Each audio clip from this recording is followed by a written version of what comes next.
Holland. And Esme Roslin. Okay. Right, in what ways does your media product use, develop or challenge forms and conventions of real media products? Our product, the opening sequence of a thriller film, uses a lot of the traditional conventions of that genre, such as a twist, which is that the kidnapped victim Eva escapes and ends up being the killer. Point of view shots, when the kidnapper is watching Eva and before he finds the body. It being set at night, and this time being where the killings happen. Reaction shot of Eva's eyes. Using dark old buildings, the garage where Eva is tied up can relate to this convention. Eerie and dramatic music. We use this within our film and it builds up tension. Props. The tools that are in the garage and Eva's clothes that the kidnapper takes, and the most significant being the knife. Mystery and murder. The murder of the girlfriend and the mystery of how Eva escapes. Shadows and darkness. When the kidnapper goes into the house and the shadow of the knife. And credits. We have classic thriller credits, black background with red font with an old film style effect. We chose to put these conventions in our film in order to make it clear it is a thriller, and because thriller films we had looked into, such as Red Dragon, Seven and Memento, use these. We have challenged the thriller genre by taking aspects of horror and using them in our film. However, thriller and horror can often merge. The aspects which we believe to be prominent conventions of horror are the use of a vulnerable girl which gets put in jeopardy, which follows the horror convention known as the final girl. Also, the use of a bloody knife held up in the air has connotations to the horror genre, along with the stalker. How does your media product represent particular social groups? Our main character Eva is stalked at the start of the film and is later captured by a stronger male. This follows the classic convention of the female in jeopardy, which is a key component to the narrative of both horror and occasionally thriller films. This is fitting because Eva looks very vulnerable and is also subjected to a vulnerable position. However, this is a stereotypical representation of females in films such as ours, but we break this stereotype as Eva manages to escape the clutches of her kidnapper, representing her as a strong female breaking the aspect of the final girl. What kind of media institution might distribute your media product and why?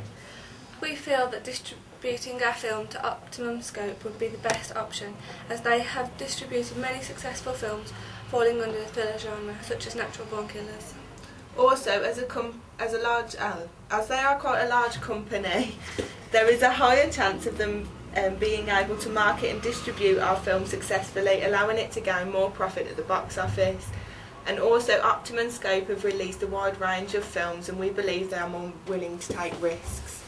Who would be the audience for your media products?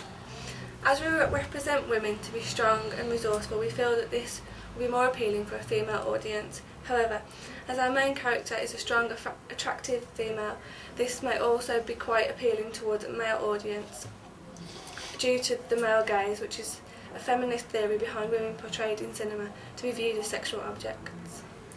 As our film is a thriller, it's evidently targeted to those who enjoy this genre and would enjoy the film, because it is challenging as well as thrilling. The twist in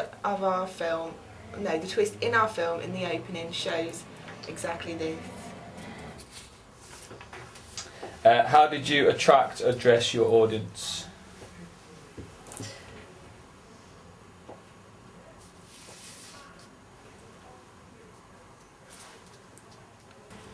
Who would be the audience for your media product?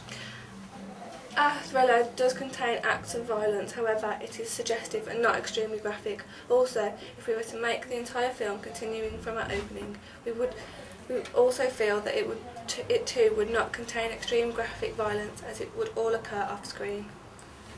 As there are no scenes of a sexual nature or any disturbing or controversial topics addressed, we have given our film a 15 certificate. This is also backed up by the certificate information provided on the BBFC website, so our film would attract an audience aged 15 and above. It's also quite a mainstream film in terms of narrative concepts and conventions, so would attract a wide audience and would be suitable for all social grades. What have you learned about technologies from the process of constructing this product? During the process of making our film, we learnt how to use the camera properly, including the controls, camera movement and how to frame shots effectively. We also learnt to experiment with camera shots, such as our shot in the drawer, and also that lighting is vital and the light on the camera is not sufficient enough in dark settings. Editing is another aspect of technology that we've learned.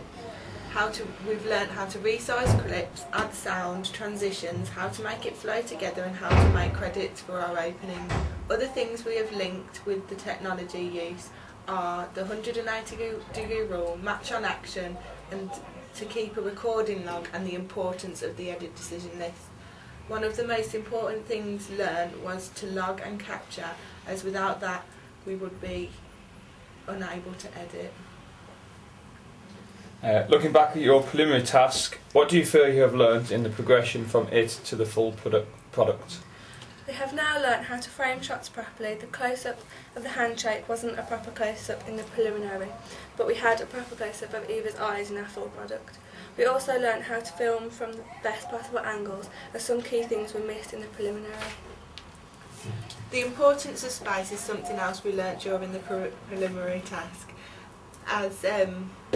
As to get some of the shots we were slightly cramped, and we saw the importance of making sure the location is appropriate for filming.